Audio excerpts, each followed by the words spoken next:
Good morning ಸ್ನೇಹಿತರೆ, ಮತ್ತೊಂದು ವಿಡಿಯೋಗೆ ಸುಸ್ವಾಗತ. ಈಗ ಟೈಮ್ ಬಂದ್ಬಿಟ್ಟು ಮಾರ್ನಿಂಗ್ 8 o'clock ಆಗಿದೆ. ಸೊ ಇವತ್ತು ಸ್ಪ್ರೇ ತೊಗೋಬೇಕಿತ್ತು, ತೋಟಕ್ಕೆ ಹೋಗ್ತಿದ್ದೆ.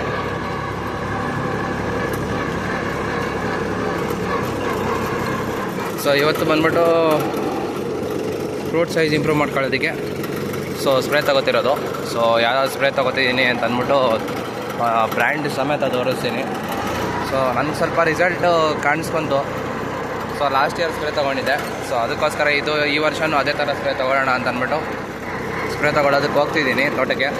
ಸೊ ಇನ್ನೇನು ಆಲ್ಮೋಸ್ಟ್ ರೀಚ್ ಆದೆ. ಸೊ ಈಗೆಲ್ಲ ಸ್ಪ್ರೇಗೆಲ್ಲ ಔಷಧಿ ಮಿಕ್ಸ್ ಮಾಡಿಕೊಂಡು ಮತ್ತೆ ಸ್ಪ್ರೇ ತೊಗೊಳ್ಳೋಣ ಬನ್ನಿ.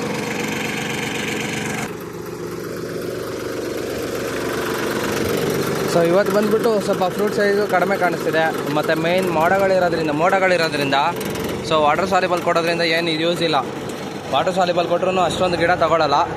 ಸೊ ಅದಕ್ಕೆ ಸ್ಪ್ರೇ ಮುಖಾಂತರನೇ ಸ್ವಲ್ಪ ಸ್ಪ್ರೇ ಕೊಡೋಣ ಅಂತ ಅಂದ್ಬಿಟ್ಟು ಸ್ವಲ್ಪ ಪೊಟ್ಯಾಷ್ ಫಾಸ್ಫರಸ್ ಸ್ಪ್ರೇ ಕೊಡೋಣ ಅಂತ ಅಂದ್ಬಿಟ್ಟು ಸೊ ಇವತ್ತು ಸ್ಪ್ರೇ ತೊಗೋತಾ ಇದ್ದೀನಿ. ಮೇಯ್ನಾಗಿ ಫೋಕಸ್ ಮಾಡ್ತಿರೋ ನಾನು ಫ್ರೂಟ್ ಸೈಜ್ಗೋಸ್ಕರ. ಮತ್ತು ಪೊಟ್ಯಾಷ್ ಇದ್ದರೆ ಪೊಟ್ಯಾಷ್ ಸ್ಪ್ರೇ ಕೊಟ್ಟರೆ ಕಲರು ಬರುತ್ತೆ ಆಟೋಮೆಟಿಕ್ಕಾಗಿ. ಮತ್ತು ಫ್ರೂಟ್ ಸೈಜು ಕಲರ್ ಎರಡು ಇಂಪ್ರೂವ್ ಆಗುತ್ತೆ. ಮತ್ತು ಒಳಗಡೆ ಕಾಳಿರುತ್ತಲ್ಲ, ಸೊ ಆ ಕಾಳ್ದು ಸೈಜು ಪರ್ಲ್ ಸೈಜು ಸ್ವಲ್ಪ ಚೆನ್ನಾಗಿ ಇನ್ಕ್ರೀಸ್ ಆಗೋದಕ್ಕೆ ಒಂದು ಲಿಕ್ವಿಡ್ ಇದೆ. ಸೊ ಅದನ್ನು ಲಿಕ್ವಿಡ್ನು ಸ್ಪ್ರೇ ಕೊಡ್ತಿದ್ದೀನಿ ಇವತ್ತು. ಸೊ ಎಲ್ಲಿ ಸಿಗುತ್ತೆ ಅಂತ ಅಂದ್ಬಿಟ್ಟು ಔಷಧಿ ಎಲ್ಲಿ ಸಿಗುತ್ತೆ ಅಂತ ಅಂದ್ಬಿಟ್ಟು ಬೇಕಾದ್ರೆ ಹೇಳ್ತೀನಿ. ಸೊ ಹೋಗಿ ಬೇಕಾದ್ರೆ ತೊಗೊಳ್ಳೋಂಥವ್ರು ತೊಗೋಬೋದು.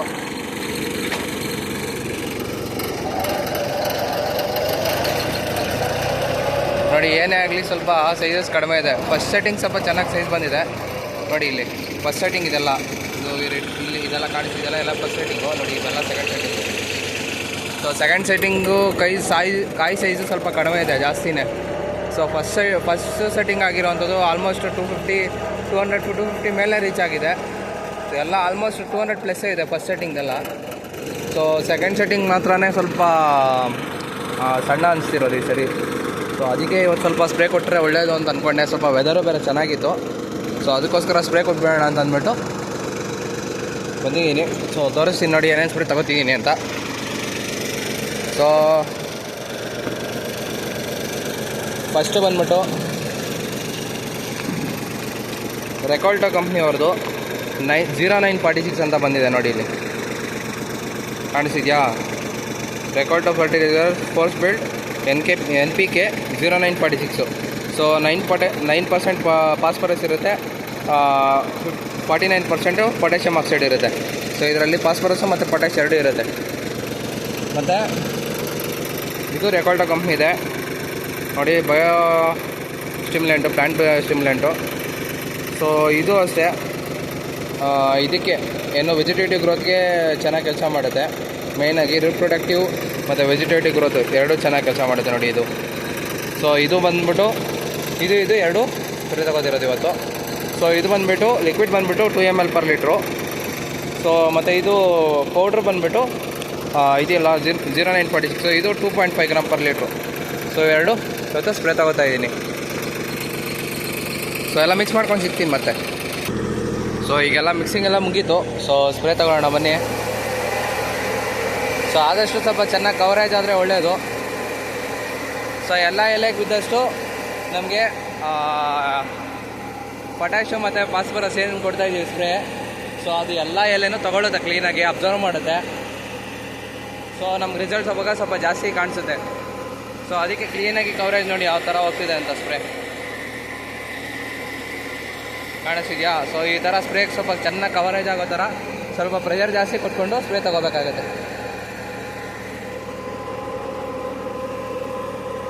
ಸ್ಪ್ರೇ ತೊಗೊಂಡು ಮತ್ತು ಈಗ ಸ್ವಲ್ಪ ವಾಟರ್ ಸಾಲಿಬಲ್ಲು ಕೊಡಬೇಕಾಗುತ್ತೆ. ಸೊ ನೋಡೋಣ ಯಾವ ಥರ ಇದೆ ವೆದರು ಅಂತ ಅಂದ್ಬಿಟ್ಟು ನೋಡಿಕೊಂಡು ವಾಟರ್ ಸಾಲಿಬಲ್ ಕೊಡೋಣ. ಹಲೋ ಸ್ನೇಹಿತರೆ, ಮತ್ತೊಂದು ವಿಡಿಯೋಗೆ ಸ್ವಾಗತ. ಈಗ ಟೈಮ್ ಬಂದ್ಬಿಟ್ಟು ನೈಟ್ 9 ಗಂಟೆ ಆಗಿದೆ. ಸೊ ಮಳೆ ಬಿದ್ದಿದೆ. ಮಳೆ ಬಿದ್ದಿರೋದ್ರಿಂದ ಸ್ವಲ್ಪ ಮೊನ್ನೆ ತೊಗೊಂಡಿದ್ದೆ ಸ್ಪ್ರೇ ಡೇಸಿಸು. ಸೊ 2 days ಗ್ಯಾಪ್ ಆಗಿದೆ. ಸೊ ಮಳೆ ಬಿದ್ದಿರೋದ್ರಿಂದ ಸ್ವಲ್ಪ ಊಜಿಗೆ ಸ್ವಲ್ಪ ಪ್ರಾಬ್ಲಮ್ ಕೊಡುತ್ತೆ. ಸೊ ಅದಕ್ಕೋಸ್ಕರ ಏನು ಮಾಡ್ತೀವಿ ಏನಂದರೆ, ಸೊ ಈಗ ಊಜಿಗೆಲ್ಲ ಔಷಧಿ ಮಿಕ್ಸ್ ಮಾಡಿಕೊಂಡು ಸೊ ಇವತ್ತು ಸ್ಪ್ರೇ ಕೊಡ್ತಿರೋದು ಬಂದ್ಬಿಟ್ಟು ಕರಾಟೆ ಅಂತ. ಸೊ ಗಿಡಕ್ಕೆ ಸ್ಪ್ರೇ ಕೊಡ್ತಿಲ್ಲ, ಯಾಕಂದರೆ ಗಿಡದ ಮೇಲೆ ತೇವ ಇದೆ. ಸೊ ಸ್ಪ್ರೇ ಕೊಟ್ಟರೆ ಏನಾಗುತ್ತೆ, ಸ್ಕಾಚಿಂಗ್ ಬರೋ ಚಾನ್ಸಸ್ ಇರುತ್ತೆ. ಸೊ ಅದರಿಂದ ಏನು ಮಾಡ್ತಿದ್ದೀನಿ ಅಂತಂದರೆ ಸ್ಪ್ರೇಯರ್ಸ್ನ ಕೆಳಗಡೆಗೆ ಅಂದರೆ ಬೆಡ್ ಮೇಲೆ ತಿರುಗಿಸ್ಬಿಟ್ಟು ಸ್ಪ್ರೇ ಕೊಟ್ಟರೆ ಸ್ಮೋಕ್ ಥರ ಮೇಲೆ ಕೆದೇಳುತ್ತಲ್ಲ, ಸೊ ಅಟ್ಲೀಸ್ಟ್ ಆ ಸ್ಮೆಲ್ಗಾದರೂ ಊದಿ ಹೋಗುತ್ತೆ ಅಂದ್ಬಿಟ್ಟು ಸೊ ಆ ಥರ ಮಾಡ್ಕೋತಿದ್ದೀನಿ. ಇವತ್ತು ಬಂದ್ಬಿಟ್ಟು ಕರಾಟೆ ಬಂದ್ಬಿಟ್ಟು 2 ml per ಲೀಟ್ರ್ ಹಾಕ್ಕೊಂಡಿದ್ದೀನಿ. ಯಾಕಂದರೆ 1.5 ml ಮಾಡ್ಕೋಬೋದು ಗಿಡದ ಮೇಲೆ ಸ್ಪ್ರೇ ತೊಗೋಬೋದು ಬೇಕಿದ್ರೆ. ಸೊ ಗಿಡದ ಮೇಲೆ ಸ್ಪ್ರೇ ತೊಗೋತಿಲ್ವಲ್ಲ, ಸೊ ಅದಕ್ಕೋಸ್ಕರ 2 ml per ಲೀಟ್ರ್ ಹಾಕ್ಕೊಂಡಿದ್ದೀನಿ. ಸೊ ನೋಡೋಣ, ಊಜಿ ಎಲ್ಲ ಸ್ವಲ್ಪ ಕಾಣಿಸಿತ್ತು ಇವಾಗ ಓಡಾಡಿದೆ ಬಂದು ಮಳೆ ಬಿದ್ದ ಮೇಲೆ ಒಂದು ಸರಿ. ಸೊ ಅದಕ್ಕೋಸ್ಕರ ಊಜಿ ಕಾಣಿಸಿರೋದ್ರಿಂದನೇ ಈಗ ಸ್ಪ್ರೇ ತೊಗೋತಿರೋದು, ಇಲ್ಲಾಂದರೆ ತೊಗೊತಾ ಇರಲಿಲ್ಲ. ಸೊ ನೋಡಿ, ಆದಷ್ಟು 3 days once ಸ್ಪ್ರೇ ತೊಗೊಂಡ್ರೆ ಭಾಳ ಒಳ್ಳೆಯದು. ಸೊ ನೋಡಿ, ಆದಷ್ಟು ನೀವು ಒಂದು ಸ್ವಲ್ಪ ಸ್ಪ್ರೇ ತೊಗೊಳೋದಕ್ಕೆ ಇದು ಮಾಡ್ಕೊಳ್ಳಿ. ಸೊ ಮಳೆಗಳು ಬಿದ್ದಷ್ಟು ಸ್ವಲ್ಪ ಊಜಿ ಸ್ವಲ್ಪ ಕಾಣಿಸ್ಕೊಳ್ಳುತ್ತೆ, ಯಾಕಂದರೆ ನಾವು ಹೊಡೆದಿರೋದು ಸ್ಪ್ರೇ ಎಲ್ಲ ಹೊಟ್ಟೋಗಿರುತ್ತೆ ಮಳೆಗೆ. ಸೊ ಅದಕ್ಕೋಸ್ಕರ ಈ ಥರ ಮಾಡ್ಕೋಬೇಕಾಗತ್ತೆ.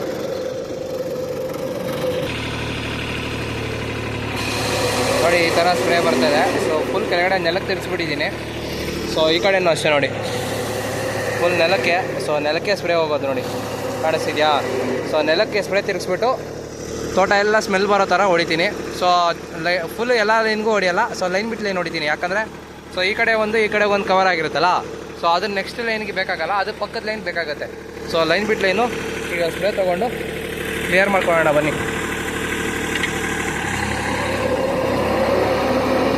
ಮತ್ತು ಗಾಳಿಗೆ ಫುಲ್ ಸ್ಮೋಕ್ ಥರ ಎದ್ದೇಳುತ್ತಲ್ಲ, ಸೊ ಆ ಸ್ಮೋಕ್ ಥರ ಎದ್ದೇಳೋದ್ರಿಂದ ಫುಲ್ ಸ್ಮೆಲ್ ಬಂದು ಓಡೋಗುತ್ತೆ ಎಲ್ಲ.